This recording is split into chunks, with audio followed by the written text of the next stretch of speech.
May lakas ka pa naman sa umaga, pero bago pa man matapos ang tanghali, parang pagod na agad ang katawan mo. Simpleng paglalakad lang sa bakuran, pag-akyat ng ilang baitang sa hagdan, o pagtayo para kumuha ng tubig ay parang may kasamang bigat na hindi mo maipaliwanag. At minsan kahit wala ka namang ginawa buong araw, bakit parang nauubos pa rin ang lakas mo? Kung 60 taon na pataas, normal lang na makaramdam ng konting panghihina. Pero ang hindi normal ay ang araw-araw na pagkapagod na walang malinaw na dahilan. Hindi lang ito tungkol sa edad. Madalas may kinalaman ito sa mga kinakain mo o sa mga pagkain na hindi mo nakokonsumo. Ang katawan ng isang senior ay parang halaman na hindi na bata. Mas sensitibo, mas mapili, at mas nangangailangan ng tamang nutrisyon para manatiling buhay, gumagalaw at may sigla. Pero hindi sapat ang basta may makain. Ang tanong ay, may laman ba ng lakas ang plato mo? Sa video na ito, ibabahagi ko sa iyo ang 7 pagkaing hindi lang basta masustansya, kundi talagang napatunayan ng tumutulong sa pagpapanatili ng lakas ng katawan ng mga seniors. May ilan dito na baka matagal mo nang tinitingnan sa palengke pero binabalewala. May iba na siguro'y araw-araw mong kinakain pero hindi mo alam kung gaano ito kahalaga sa iyong kalusugan. At may mga pagkaing dati na nating tinalakay pero ngayon bibigyan natin sila ng mas malalim na pag-unawa. Hindi ito listahan lang ng prutas at gulay. Bawat pagkain sa video na ito ay may kasamang siyentipikong paliwanag, praktikal na paraan ng paghahanda at babala kung kaninong kondisyon ito dapat iwasan o ikonsulta muna sa doktor. Dahil ang layunin natin dito ay hindi lang dagdag kaalaman, kundi tunay na gabay sa aksyon.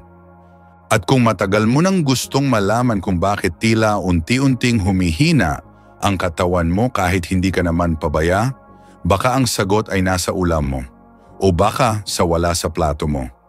Kaya kung seryoso kang alagaan ang sarili mo, manatiling malakas, makagalaw ng maayos, at hindi agad nauubusan ng lakas kahit sa simpleng araw-araw, panatilihin mong tapusin ang video na ito. At kung gusto mong maging bahagi ng isang komunidad ng mga seniors na hindi sumusuko, kundi mas lalong nagpapatibay ng katawan at isipan, maaari mong i-consider na mag-subscribe sa Gintong Edad. Dito, sama-sama nating tinutuklas kung paano mapapanatili ang lakas, dignidad at kalayaan sa bawat edad. Simulan na natin. Isang tokwa, simpleng luto, malakas ang epekto. Minsan, ang akala nating pagkain na pang-diet lang ay siya palang tunay na sandigan ng lakas, gaya ng tokwa. Marami ang iniisip na ito'y para lang sa mga gustong pumayat.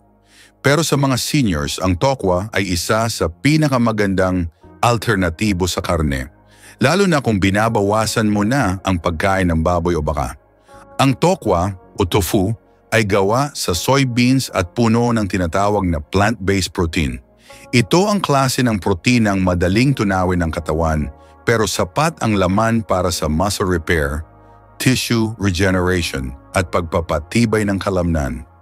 Sa bawat serving ng tokwa, nakakakuha ka rin ng calcium, iron at magnesium, mga nutrisyong mahalaga para sa buto at mas malusog na paggalaw.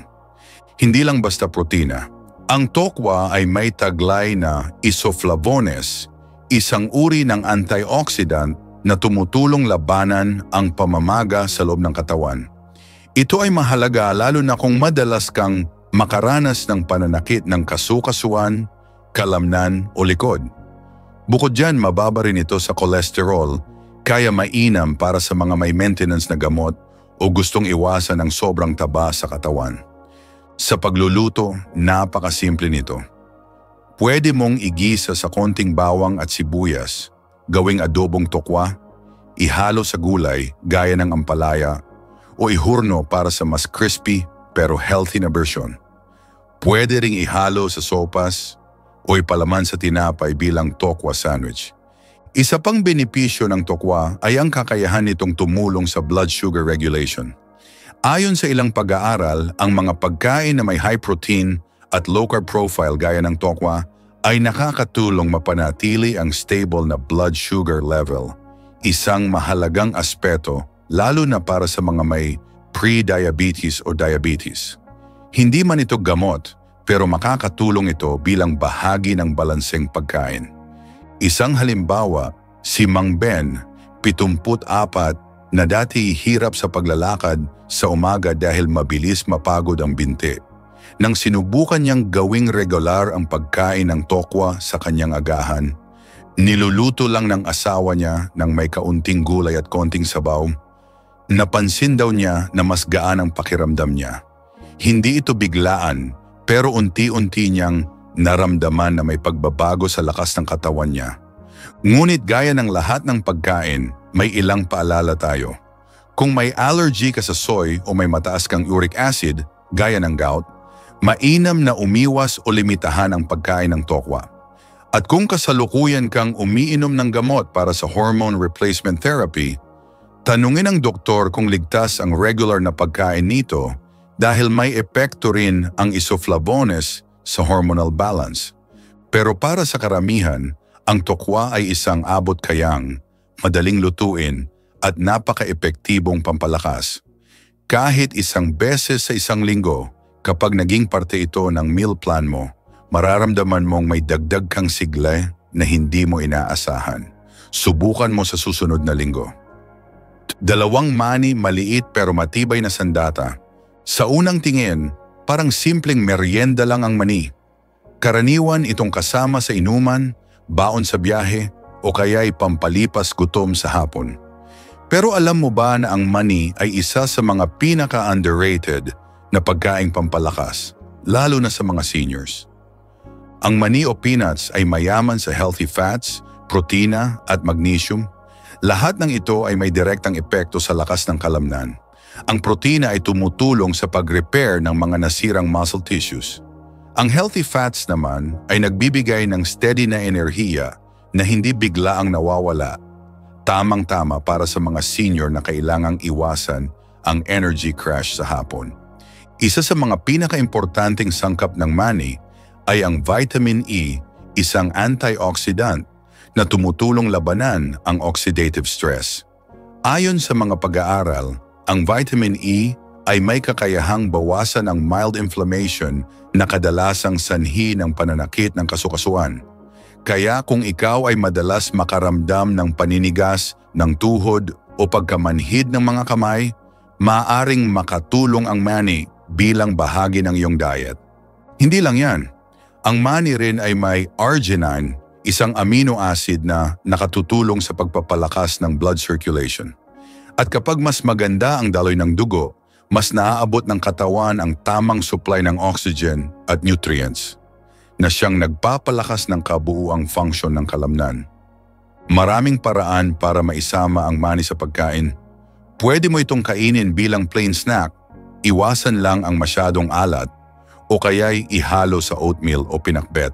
Ang peanut butter na walang halong asukal ay maaari ring ipalaman sa tinapay para sa mabilis na agahan. Tandaan, hindi kailangang maraming dami. Isang dakot ng mani o isang kutsara ng peanut butter sa isang araw ay sapat na para makinabang. Pero may ilang paalala. Kung ikaw ay may peanut allergy, kahit konting mani ay maaring magdulot ng seryosong reaksyon. Iwasan ito at palitan ng ibang healthy fat sources gaya ng avocado o nuts na ligtas sa iyo. Kung mataas din ang cholesterol mo, mainam na limitahan ang mantikang mani o peanut butter na may dagdag na asukal o mantika. Palaging magtanong sa doktor kung may duda sa kondisyon mo. Sa kabuuan, ang mani ay maliit man sa laki, pero malaki ang naitutulong sa pagpapanatili ng lakas at sigla ng katawan. At sa panahon ngayon kung saan bawat galaw ay may halaga, bakit hindi natin samantalahin ang ganitong simpleng sandata para sa pang-araw-araw na lakas? 3 saging madalas sa mesa pero bihira ang may alam. Nabanggit na natin ang saging sa ilang mga naunang videos, pero sa pagkakataong ito, mas titingnan natin ito sa mas malalim na anggulo. Alam na natin na ang saging ay isa sa pinakapaboritong prutas ng maraming Pilipino.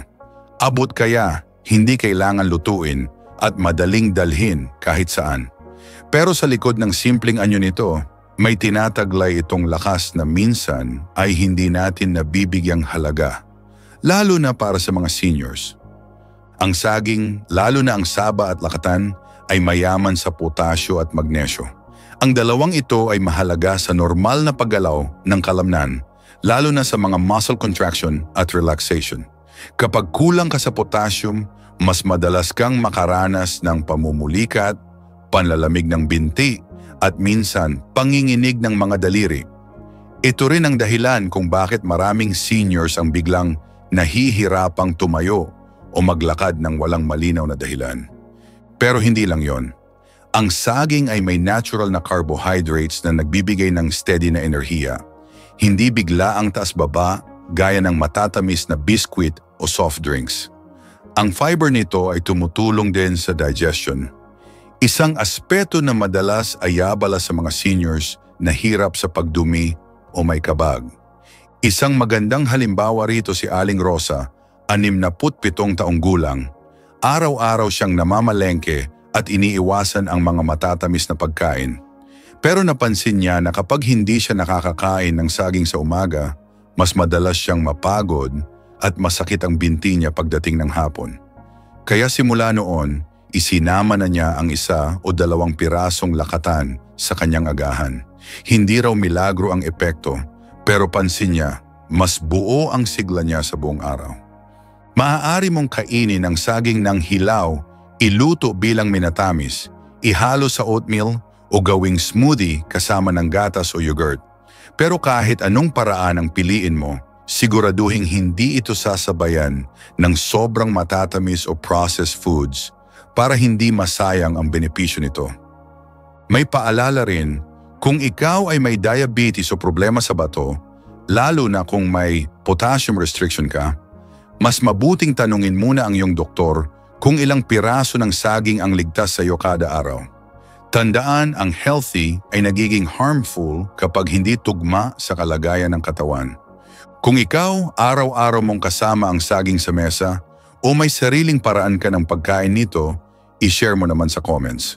Gusto naming malaman kung alin sa mga pagkain ito ang talagang parte ng araw-araw mong lakas. 4 na kalabasa, kulay kahel, lakas na natural. Kung napanood mo ang dati naming video tungkol sa mga gulay na pampalakas, pamilyar ka na siguro sa kalabasa. Pero ngayon, bibigyan natin ito ng mas masusing pagtingin. Maraming Pilipino ang pamilyar sa kalabasa, pero hindi lahat ay alam ang tunay na yaman na taglay nito. Madalas lang natin itong nakikita sa ginisang gulay, ukoy o kaldereta. Pero sa likod ng simpleng sangkap na ito, may taglay na lakas na partikular na mahalaga para sa mga senior citizen. Ang kalabasa ay sagana sa beta-carotene, isang uri ng antioxidant na siyang pinagmumula ng vitamin A. Ito ang pangunahing sustansya para sa kalusugan ng mata, lalo na sa mga matatanda na unti-unting humihina ang paningin. Sa katunayan, ang regular na pagkain ng kalabasa ay makatutulong upang mabawasan ang panganib ng macular degeneration, isang kondisyon na karaniwang sanhi ng pagkabulag sa pagtanda. Pero hindi lang paningin ang tinutulungan ng kalabasa. Mayaman din ito sa vitamin C at E na parehong tumutulong sa pagpapatibay ng immune system. Sa mga seniors na mas madaling kapitan ng sipon, trangkaso at iba pang impeksyon, ang regular na pagkain ng kalabasa ay parang natural na panangga ng katawan. Hindi mo kailangan ng mamahaling bitamina kung ang plato mo ay puno ng tamang pagkain. Bukod dito, ang kalabasa ay mataas sa fiber. Ito ay mahalaga para sa regular na pagdumi at sa pag-iwas sa constipation, isang madalas na reklamo ng mga matatanda. Ang fiber ay tumutulong din sa regulasyon ng blood sugar, kaya makabubuti ito para sa mga may early stage diabetes o gustong umiwas sa biglaang pagtaas ng asukal sa dugo. May mga pag-aaral din na nagpapakita ng benepisyo ng kalabasa sa puso. Ang potassium content nito ay tumutulong sa pagpapababa ng blood pressure. Para sa mga seniors na may borderline o bahagyang mataas na presyon, ang kalabasa ay maaaring maging bahagi ng natural na solusyon. basta't hindi sinasabayan ng maalat na ulam. Pero may mga paalala rin, para sa mga may chronic kidney disease, CKD, kailangang mag-ingat sa labis na potassium. Bagamat natural at masustansya ang kalabasa, kung may problema ka sa bato, mahalagang kumonsulta muna sa iyong doktor bago ito gawing araw-araw na bahagi ng pagkain. Pwede itong lutuin bilang sabaw, ihalo sa oatmeal, gawing kalabasa puree na pantapal sa tinapay, o simpleng ilaga at kainin ng walang halo. Sa kahit anong paraan mo ito ihanda, siguraduhin lang na hindi sasabayan ng mantika o sobrang alat para hindi masayang ang benepisyo nito. Sa panahon ngayon kung saan napakarami ng processed food sa paligid, ang simpleng kalabasa ay paalala na minsan ang pinaka-epektibong gamot ay matatagpuan sa sariling kusina. Hindi mo kailangang maghanap sa malayo, ang kailangan lang ay tamang kaalaman at kaunting sipag sa paghahanda. 5 granada, ang prutas na para kang may kapinganting-anting. Si Aling Nati, 79 na anyos, ay matagal nang hindi gaanong makalabas ng bahay. Isang araw napansin ng anak niyang si Rowena na mabilis mapagod ang ina at palaging matamlay. Nagpasya silang ipa-check up ito at doon nalaman na medyo mababa ang blood pressure ni Aling Nati at kulang sa iron ang kanyang katawan. Sa halip na agad bigyan ng synthetic na supplement, iminungkahi ng doktor na subukang dagdagan ang mga pagkaing mataas sa antioxidants at polyphenols. Isa sa mga prutas na inirekomenda? Granada. Oo, ang granada, na kilala rin bilang pomegranate, ay hindi pangkaraniwang prutas sa pang-araw-araw na mesa ng mga Pinoy. Pero ang benepisyo nito ay pambihira. Isa ito sa mga pinaka-antioxidant-rich na prutas sa buong mundo. Ang bawat butil ng granada ay parang maliit na kapsula ng lakas, puno ng ellagic acid, flavonoids at punikalagin. Lahat ng ito ay may papel sa pagpapababa ng inflammation sa katawan, pagpapalakas ng puso at pagprotekta sa mga selula laban sa oxidative stress na nagiging sanhi ng mabilis na pagtanda. Para sa mga senior na may problema sa memorya, may mga pananaliksik na nagpapakita na ang regular na pag-inom ng katas ng granada ay maaaring makatulong sa cognitive performance. Sa madaling salita, nakatutulong ito sa pagpapalinaw ng isipan. Hindi man ito magic fruit, pero ang epekto nito ay unti-unting ramdam kapag isinama sa regular na pagkain. May dagdag pa, ang granada ay may natural na sangkap na nakakatulong sa pag-regulate ng blood pressure. Sa mga nakakatandang may hypertension, maaari itong maging magandang pandagdag sa pang-araw-araw na diet, basta't hindi ito iniinom kasabay ng gamot na pampababa ng presyon para maiwasan ang sobrang epekto. Mahalaga ang konsultasyon sa doktor kung umiinom na ng maintenance na gamot. At kung ang usapin ay panunaw, ang granada rin ay may tulong dito. May taglay itong fiber na tumutulong sa maayos na paggalaw ng bituka at may natural na antibacterial properties na nakakatulong sa pagpigil ng ilang uri ng bakterya sa tiyan. Maraming paraan para ito'y kainin. Pwedeng kainin ng hilaw, gawing juice, idagdag sa salad o ihalo sa yogurt. Ang mahalaga ay hindi ito inaasahan bilang gamot, kundi bilang bahagi ng mas balanseng pagkain. Hindi kailangang marami, kahit kalahating granada sa isang araw ay sapat na. Kaya nga kung gusto mong magkaroon ng natural na lakas, linaw ng isipan at proteksyon sa katawan, isaalang-alang ang granada.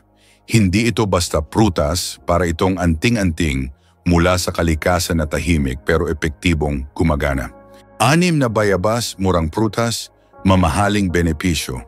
Kung titingnan mo lang ang presyo ng bayabas sa palengke, baka hindi mo ito seryosohin. Pero kung bubusisiin mo ang taglay nitong sustansya, mapapaisip ka, bakit nga ba hindi ito laging kasama sa hapagkainan ng mga matatanda? Ang bayabas o guava ay isa sa pinakamasustansyang prutas na abot kaya sa bulsa. Pero higit pa sa presyo, ang nilalaman nito ang tunay na kayamanan. lalo na para sa mga senior citizens na kailangang magpalakas, magpatibay ng resistensya at umiwas sa komplikasyon ng edad. Isa sa mga pinakakapansin-pansing benepisyo ng bayabas ay ang napakataas nitong vitamin C content. Sa katunayan, mas mataas pa ito kaysa sa mga imported na prutas tulad ng orange. Para sa mga senior na mas madalas dapuan ng ubo, sipon at panghihina, ang regular na pagkain ng bayabas ay parang natural na bakuna ng katawan. Tinutulungan nitong palakasin ang white blood cells na siyang lumalaban sa infeksyon. Hindi lang yan. Ang bayabas ay may taglay ding lycopene, isang antioxidant na napatunayang may epekto sa pagprotekta sa puso. Sa mga matatandang may history ng high cholesterol o mild hypertension, ang bayabas ay makatutulong upang mapanatiling maayos ang lipid profile. Sa mas simpleng salita, tinutulungan nitong huwag manigas ang ugat. May taglay ding fiber ang bayabas lalo na kung kinakain ito ng kasama ang balat at buto. Ito ay mahalaga para sa digestion at regular na pagdumi. Marami sa ating mga lolo't lola ang hirap sa constipation at madalas umaasa sa synthetic laxatives. Pero sa tamang dami ng bayabas araw-araw, mapapansin mo ang unti-unting ginhawa sa tiyan. Isa pang magandang balita, may mga pag-aaral na nagsasabing ang bayabas ay may natural na sangkap na maaaring makatulong sa regulation ng blood sugar. Para sa mga senior na pre-diabetic o may type 2 diabetes, magandang isama ito sa diet basta't hindi susobra sa dami. Isang buong bayabas kada araw ay sapat na, lalo kung kasabay nito ay tamang disiplina sa pagkain ng kanin, tinapay at matatamis. Gayunman, may paalala rin sa mga may sensitive na tiyan o irritable bowel syndrome, IBS. Maaaring magdulot ng gas o bloating ang sobrang bayabas. Kaya kung may ganitong kondisyon, mainam na subukan muna ang kaunting dami at obserbahan ang reaksyon ng katawan. At tulad ng lagi naming paalala, kung may maintenance na gamot o espesyal na kondisyon, kumonsulta muna sa doktor bago ito gawing araw-araw na bahagi ng pagkain. Ang bayabas ay maaaring kainin ng hilaw, gawing juice o ihalo sa salad. Pwede ring gawing tsaa ang dahon nito para sa mga may sore throat o lalamunang masakit. Pero tandaan, huwag umasa sa isang pagkain bilang solusyon sa lahat. Bahagi lang ito ng mas malawak na diskarte sa masigla at malusog na pagtanda. Sa huli, ang bayabas ay paalala na hindi kailangang gumastos ng malaki para makuha ang benepisyo ng kalikasan. Isa itong simpleng prutas na may di pangkaraniwang kapangyarihan at para sa mga matatandang marunong umunawa sa tunay na halaga, isa itong kayamanang hindi dapat palampasin. 7 pakwan, puno ng tubig, pero huwag maliitin. Si Mang Celso, 77 taon, ay dating driver ng jeep. Sa kabila ng kanyang edad, masigla pa rin itong naglalakad tuwing umaga at hindi iniinda ang mainit na panahon. Isang araw habang nakaupo sa karinderya, inabot siya ng bahagyang hilo. Napansin ng tinderang si Aling Bebang na tuyot ang labi niya at pawis na pawis. Mang Celso, uminom po kayo ng tubig o kumain ng pakwan, yan ang pampalakas ngayong tag-init. Aniya, hindi alam ni Mang Celso na ang simpleng prutas na ito pala ay susi sa pagpapanatili ng kanyang lakas. Ang pakwan o watermelon ay hindi lang basta pampalamig. Ito ay may taglay na 72% na tubig, kaya't napakabisa nito sa hydration. Para sa mga senior citizens, ang kakulangan sa tubig sa katawan ay maaaring magdulot ng panghihina, pagkahilo at pagka-iritable. At madalas hindi agad nararamdaman ng matatanda ang uhaw.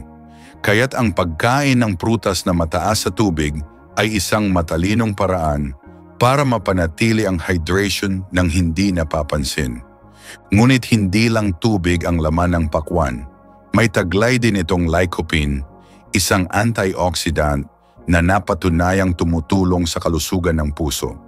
Sa mga senior na may kasaysayan ng high blood pressure o sakit sa puso, makabubuting isama ito sa regular na diet.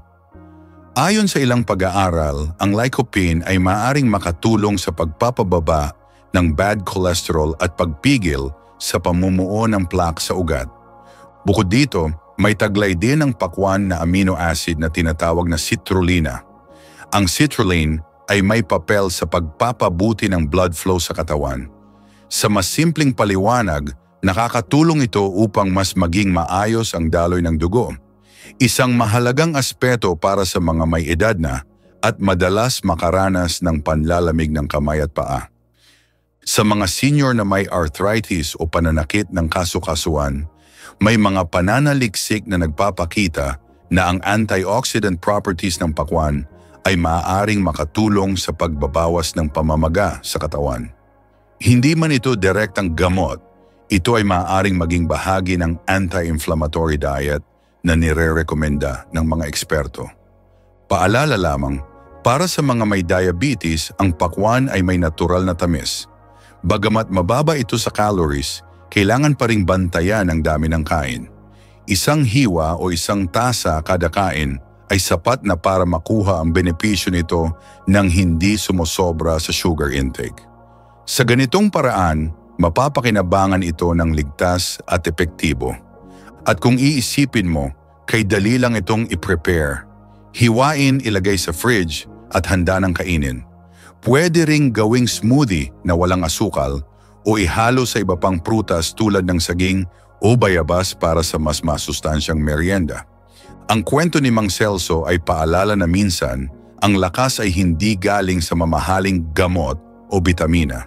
Nasa simpleng pakwan lang pala ang sagot, prutas na mura, masarap at puno ng benepisyo. Para sa mga kagaya niyang nais manatiling aktibo at masigla, huwag balewalain ang kapangyarihan ng kalikasan. Bonus duhat, lasa ng kabataan, lakas sa katandaan. Naalala mo ba ang panahong naghahabulan kayo sa ilalim ng puno ng duhat habang itim na ang mga labit-dila nyo sa dami ng kinain? Noon, isa lang itong masayang prutas para sa mga batang naglalaro sa kalsada. Pero ngayon, sa mata ng agham, isa itong makapangyarihang kakampi ng mga senior na gustong mapanatili ang lakas at sigla sa edad na lampas 60. Ang duhat o Java plum ay may taglay na natural na antioxidant compounds tulad ng anthocyanins at polyphenols. Ayon sa mga pananaliksik, ito ay may kakayahang makatulong sa pagkontrol ng blood sugar levels. Kaya para sa mga seniors na may pre-diabetes o type 2 diabetes, maaaring isama ito bilang bahagi ng isang maingat na diet. Hindi ito gamot, pero may mga pag-aaral na nagpapakitang ang regular na pagkain ng duhat ay makakatulong sa insulin sensitivity at pagbabawas ng oxidative stress sa katawan.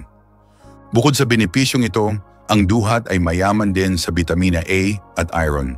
Ang vitamin A ay mahalaga sa paningin na kadalasang humihina habang tumatanda.